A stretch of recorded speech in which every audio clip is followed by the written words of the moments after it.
Heute wird schon wieder ernst. Der Christian bei mir, wir dann schon relativ lang und haben wir schon einige Stücke auswendig. Einer von den wenigen, was schon ab und zu für mich einspielen, wenn ich mir nicht Zeit habe bei den Auftritten. Das ist ja, glaube ich, das Ziel bei meinen Schülern. Ich sage mal, der erste Schritt ist ein paar Stücke auswendig und dann vielleicht einmal bei einem Stammtisch spielen ein paar Stücke vor Leuten. Das ist mir dann ein bisschen nervös, gell? Weißt du? Ja, genau. Die ersten Mal. Und das nächste Ziel sollte ich dann sein, dass man irgendwann einmal öffentlich spielt, einmal eine halbe Stunde, auswendig wie möglich natürlich. Und dann halt vielleicht schon irgendwann einmal so Auftritte, bei uns ist relativ viel los. Christian ist für St. Johannem und im Tourismus und so, ich kann da jeden Tag irgendein Hitten, gell, ist ja was los. Und da hast du recht viel Programm, 2-3 Stunden dauert es dir, gell. Geht schon dahin, ja. Christian spielt mit 4 Fingern, ich baue mit die Videos von uns und klappt gut. Ja. Genau. Mittlerweile, hast du es gerade zuerst erzählt, musst du eigentlich schon gar nicht mehr so genau schauen, du hörst hier und weißt eigentlich schon, wo drücken. Also, gestern hat gesagt, ab dem 100. Lied musst du dann nicht mehr so genau auf die Finger schauen, dann hörst du hier und weißt schon, wo gehst du um. Und ja. Das ist echt fast wie für mich ein Wahnsinn, ja. Wir spielen einen schönen Landler, der nicht ganz so einfach ist, aber klingt voll gut, der Bohrmann-Landler, gell?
Das ist wieder richtig ein Genuss für die Ohren. Was anderes.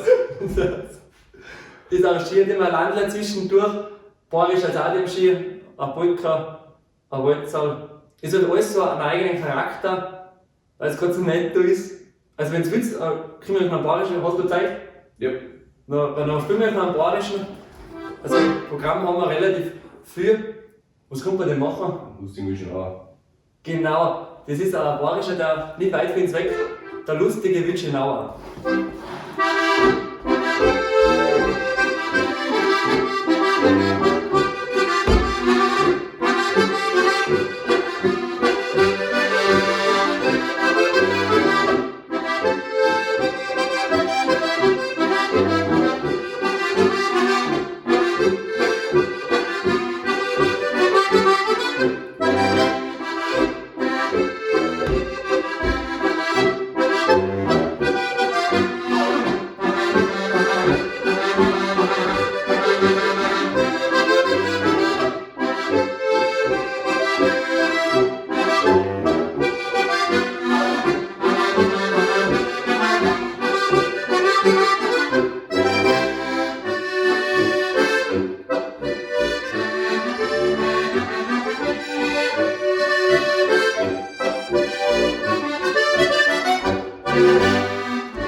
wirklich schön.